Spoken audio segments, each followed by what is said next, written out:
Hey everyone, Happy New Year. It's Vanessa Simpkins from Take Your Power Back Now, and I'm coming to you thankfully from one of the most beautiful places in the world, Laguna Beach, California. And I want to share with you in this video some insights that I've had over the holidays, over my very long and lengthy dark night of the soul, death. I think I've been through a death, quite literally. And I don't know if any of you out there have been feeling like I have over the holidays, but I felt like I was dying.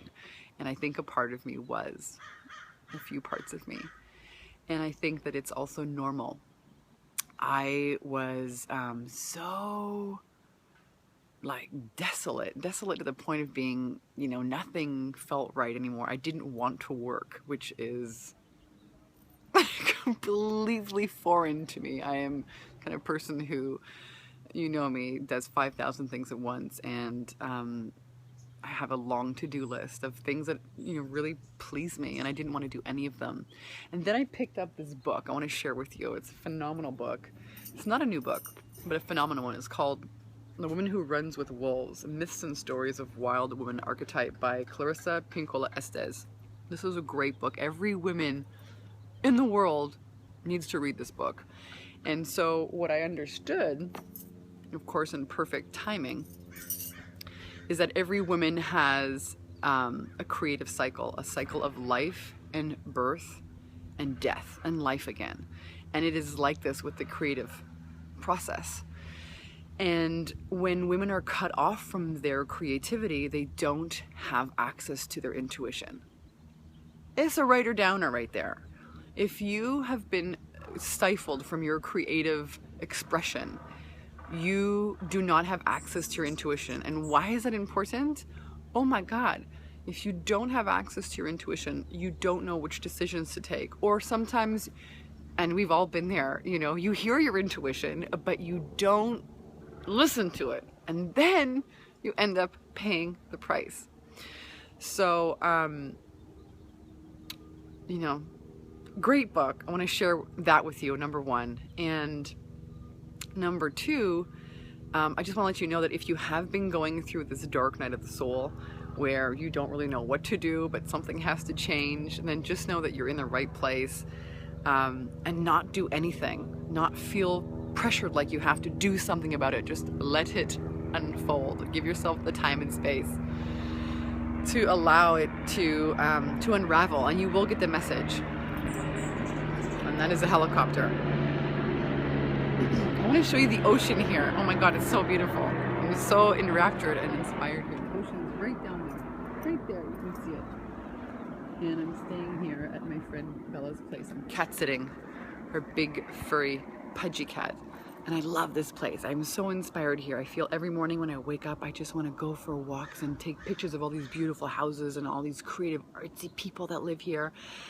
And I had this intuition when I was in Hawaii that you need to move. It's time to go somewhere else. And I found Laguna Beach, and then I kind of doubted myself, and I was staying in San Diego, and it's too busy, it's too crazy, it's too noisy. And when I arrived here, it was like, yes, this is where it is. And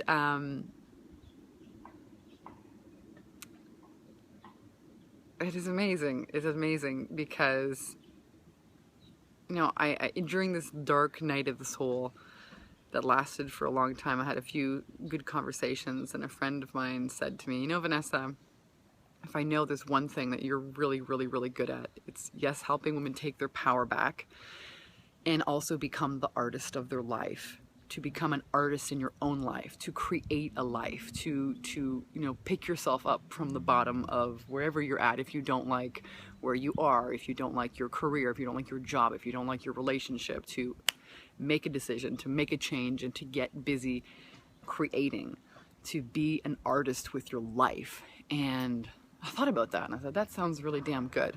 That's actually true. And I've just created something else for myself here in Laguna Beach, and I'm really excited about that. I've made a move. It was not convenient. I moved during the holidays, and that was just like, I'll never do that again. It was tough with my little dog, and it was really cold. Anyways, that's all done, and I'm here, and I'm so happy to be here. There's no other place I would rather be. And so just know that, you know, birthing those visions do take work. They take commitment, and it's not always easy, but it's always worth it. You won't regret it. You won't regret following that piece of intuition. So here's a question for you. This is a long video and I'm rambling, and it's all good. I just feel like I have so much to share with you, and I finally feel like it's time to peek out a little bit from my little cocooning and share some of the insights that have unfolded over these past few weeks. And there's some juicy things happening. There's a new mastermind program that I'm launching here for women to really, you know, gather in community and support each other, and really be the artists of their lives, you know, to take their power back and make the decisions. But here's a few questions I want to leave you with. It's from this book, and it talks about looking at death every day. So, you know, we're preparing here. It's 2015. We're getting ready to launch out here in a very new way. And yes, there are some things that must be put to death before the new you can emerge. So my question for you today is this: what must die? What must die today? You know, what must die in order for me to love? Another question: what must die in order for me to love? You know, is that some fear or some belief that you can't have it all, that you can't have both, that, or is it some worry? Is it a negative self-concept? Is it that saying in your mind that I'm not good enough, that I'm not ready yet? What must die today? And what must die in order for me to love? In order for you to always be that expression of love that is always there, it never really goes anywhere. What must die in order for that to be in its fullest expression? And what is another question? What am I afraid of birthing? What am I afraid of, you know, birthing, committing to, bringing forward in the world, even though I know I should? Those are my 3 questions for you today, and not just today, but every day. And again, I highly recommend every single woman in the world to pick up a copy of this book. If you've read it already, it's called The Women Who Run with Wolves by Clarissa Pinkola Estes. This has been right here like my saving grace, you know, that it's okay, you know, to go through the cycle of this life-death life cycle, you know, and to re-emerge, kind of like a phoenix rising. That's what I feel like. And I go to the gym yesterday, and then we're doing these crazy, you know, workout classes with the music, and guess what the song is? It's about this phoenix rising. I'm like, shit, maybe I should call my program the Phoenix Rising. Anyways, more to come on that, guys. It's a long video. I love you. Just to say that I'm here in Laguna Beach, and no matter where you are in this life-death life cycle, you're gonna be okay. You know, you are the artist of your life. You might be going through a creative purging, and that's okay too.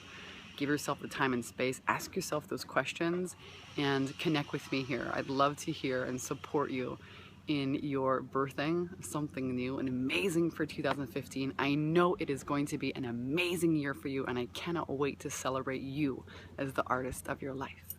I'll talk to you real soon.